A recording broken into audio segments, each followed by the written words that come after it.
Yang pertamanya saya tidak faham sebenarnya kenapa isu 3R yang dibangkitkan. Ya. Ya, kita dah lama. Ini kali yang ke-15 dah pilihan raya. Ya, kali ke-15. Apa dia itu isu 3R? Sampai sekarang ini kita tidak diberikan garis panduan. Apa yang boleh disentuh, apa yang tidak boleh disentuh. Yang nyatanya kalau kita dengar komen-komen daripada menteri dan sebagainya melalui corong-corong televisyen, ianya merupakan tafsiran-tafsiran individu. Ya. Tafsiran individu tanpa satu garis panduan yang besar. Khususnya apabila timbul yang mereka sebut sebagai ianya mengancam ketenteraman.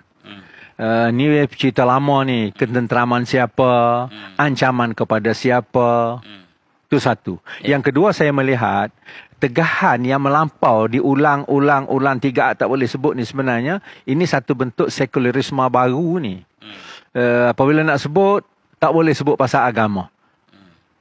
Kalau dahulu pemisahan antara agama, sekarang ni seruan kepada agama, apabila seru kepada agama seolah-olah sensitif kepada orang yang beragama lain. Ini satu suasana yang tidak sihat. Ya, apa yang kita perlu tengok ialah seruan yang menyebabkan kepada permusuhan secara nyata, terbuka.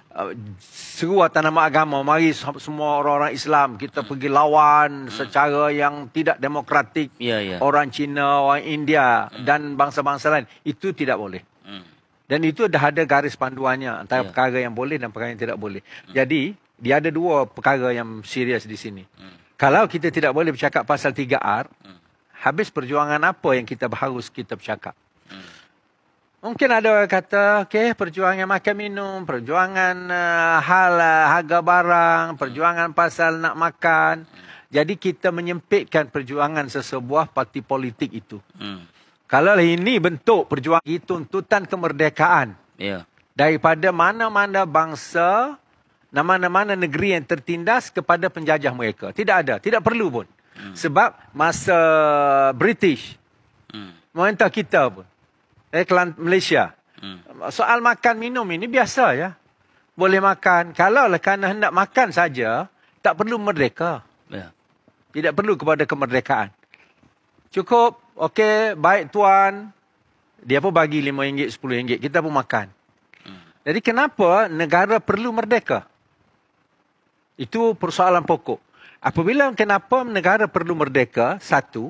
Yang kedua sekarang ini, kita telah merdeka. Kita ingin membetulkan, mengisi kemerdekaan yang ada. Kita ada pandangan kita.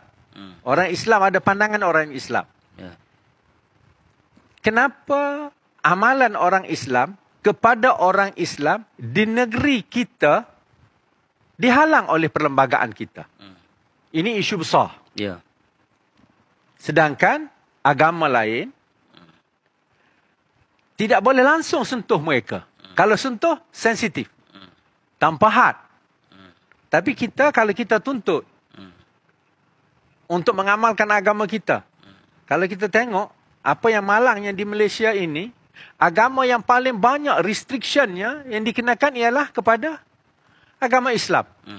Ini tak boleh, ini tak boleh, ini tak boleh daripada pihak kerajaan. Sebab itulah kita kata, kita menyeru rakyat semua untuk kita bersatu, untuk kita mengambil alih kuasa bukan hanya di peringkat negeri, malah di peringkat persekutuan, untuk mengembalikan kedudukan agama dalam perlembagaan dan juga mengisi makna kepada sebuah kemerdekaan.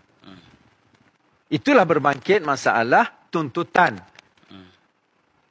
Mempertahankan raja. Bukan merosakkan isu raja. Kenapa perlu dipertahankan isu raja? Sebab raja sebagai penjaga agama di Malaysia. Betul. Kenapa perlu kepada mempertahankan bangsa Melayu? Kerana Melayu merupakan penduduk asal kepada bumi ini. Kenapa perlu mempertahankan agama? Sudah pasti hidup ini mesti berteraskan kepada agama.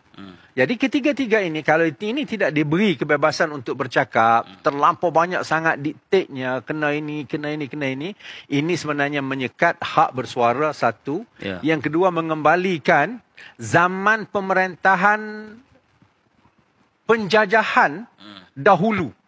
Dan tidak ada makna kepada sebuah kemerdekaan kalau hak sebuah anak negeri hak kepada kepentingan anak negeri itu tidak boleh diucap dan tidak boleh dituntut. Jadi kita masih lagi memerlukan garis-garis panduan yang agak jelas. Apa yang dimaksudkan dengan 3R, di mana halangannya, apa yang boleh, apa yang tidak boleh. Dan kita amat bimbang. Inilah bentuk sekularisme baru yang ditanam untuk kita tidak bercakap tentang, khususnya tentang agama. Ini merupakan satu perkara yang dihalang hak kita sebagai penganut agama dan juga menghalang kebebasan kita untuk mengamalkan agama kita sendiri. Memberi takrifan yang betul kepada apa itu agama dalam perlembagaan sebagai agama persekutuan itu juga penting. Tidak guna kita agama Islam sebagai agama persekutuan tetapi dilimitkan semua sekali. Khususnya kepada pelaksanaan hukum dan juga peraturan yang ada dalam Islam itu sendiri. Melalui Al-Quran, hadis, dan juga amalan-amalan para sahabat kepada ulama-ulama. Ini yang antara perkara penting. Kalau sebelum daripada merdeka kita tuntut kemerdekaan. Sekarang telah diberi kemerdekaan dengan perlembagaan sebegini.